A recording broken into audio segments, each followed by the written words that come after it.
Okay, Assalamualaikum warahmatullahi wabarakatuh.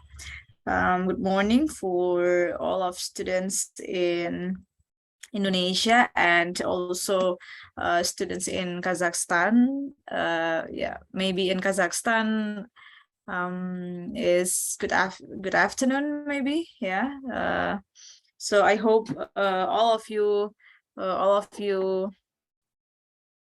are in good condition now. Yeah. And this is the meeting 5, and I would like to explain regarding Indonesia and foreign direct investment, or FDI, in this course, namely Indonesia in the international political economy. So I move to the definition for FDI itself. So according to Krugman, you can also read by yourself what is meant by the term for foreign direct investment is international capital flows where companies from one country establish or expand their companies in other countries. Therefore, there is not only a transfer of resources, but also the enforcement of control over companies abroad. And Norska revealed that a country is poor because it is poor, or a country is poor because it is poor. To overcome this vicious circle, it must be broken with a step to create high capital formation. And next, according to Salvatore, foreign direct investment includes investment into intangible assets, such as the construction of factories, procurement of various kinds of capital goods, purchase of land for production purposes, spending on various inventory equipment, and so on. And the existence of these assets is usually followed by the implementation of management functions and the investors themselves. Asset owners maintain control over the funds that have been invested. And when it is viewed or it's analyzed from the form of establishment, foreign direct investment can be divided into 4 different forms, such as Greenfield FDI.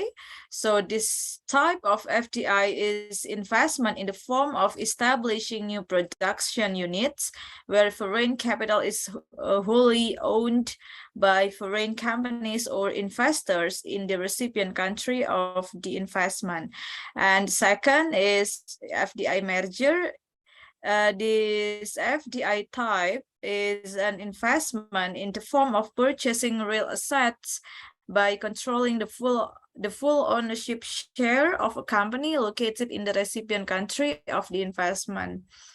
And next slide, the third FDI's type is acquisition FDI, is absolutely an investment in the form of the purchase of financial asset of 10% of or more of the company's existing ownership shares in the recipient country of the investment. And lastly, the FDI joint venture is an investment in the form of establishing new production units where foreign capital is not only owned by foreign investors, but also owned by domestic investors in the recipient country of the investment. And next, this is actually the flow of the foreign direct investment in Indonesia, for example. So the foreign direct investment comes, and the government with the regulation of the foreign investment, and there are also 2 influences and impacts that are direct and indirect from the foreign direct investment. And the foreign direct investment as complementary capital. So there is transfer of profit, and there is also the technology transfer, and investment can also encourage or enhance the creativity of labor itself, and the orientation is also to increase the export of product and reduce import. And next slide, the investment policy in Indonesia, there are 4 periods. If we divide this policy into period, so the first is domestically oriented policy from 1945 to 1967, and the second, import substitution policy, 1967 to 1984, and the third is investment climate improvement policy from 1984 to 1994, and the investment liberalization policy from 1994 to current period now. And in Indonesia itself, there is a legal basis for foreign direct investment, or we can mention in bahasa Indonesia as penanaman modal asing, or PMA. The first is Undang-Undang or Law Number 1 of 1967, and the second, Law Number 25 of 2007 concerning investment. What is meant by the term FDI or PMA is an investment activity to conduct business in the territory of the Republic of Indonesia, which is carried out by foreign investors, both those who use foreign capital wholly or in joint ventures with foreign investors and domestic investors. And the presence of foreign investors in Indonesia is very necessary too.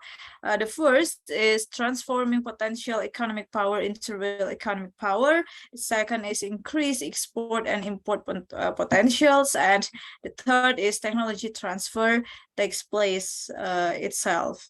And there are various facilities provided for foreign investors provided by the PMA or FDI law number 25 in the year of 2007, including the first is income tax through the reduction of net income to a certain level on the amount of investment made within a certain time.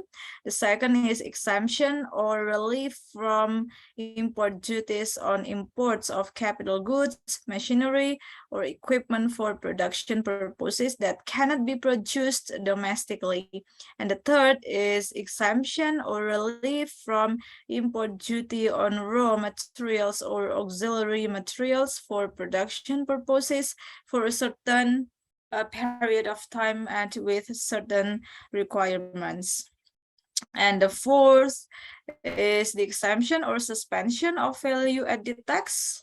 This one, the above explanation on imports of capital goods or machinery or equipment for production purposes that cannot be produced domestically for a certain period of time, and land and building tax relief, especially for certain business fields in certain regions or areas. And some of factors that are taken into consideration before investors invest in Indonesia, such as natural resources, human resources, political and economic stability. And yeah, we know if there is instability factor of political aspect in Indonesia, or either in some countries, investors can usually think or consider more and more, because yeah, the political stability and economic stability are really important or really crucial for investors to invest capital in host country. And government policy absolutely, ease of licensing, a conducive investment climate, development prospects in recipient countries, the level of economic development of the recipient country, and availability of facilities and infrastructures needed by investors. And in addition to facilities, there are also here business restrictions policies for foreign business actors, namely divestment obligation to build partnerships with small and medium enterprises or SME partnerships. And this is also the backbone for Indonesian economic itself. And the obligation to prioritize local content, priority to local content, obligation to apply good corporate governance principles, obligation to carry out corporate social responsibility that is also that is also crucial for corporate, yeah. And make a report on investment activities and submit it to the investment coordinating board, respect the cultural traditions of the community around the location of investment business activities. So there is a complex interaction of investors and communities or social communities in that regions that accepts capital from investors, and then comply with all statutory provisions.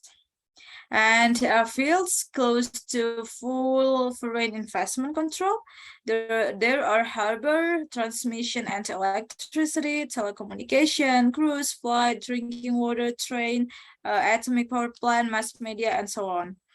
And yeah, according to me, yeah, in my view, it's enough for today for this meeting.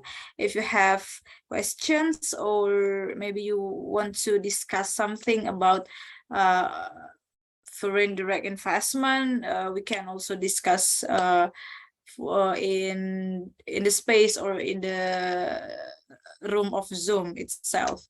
Thank you so much. Assalamualaikum warahmatullahi wabarakatuh. Goodbye.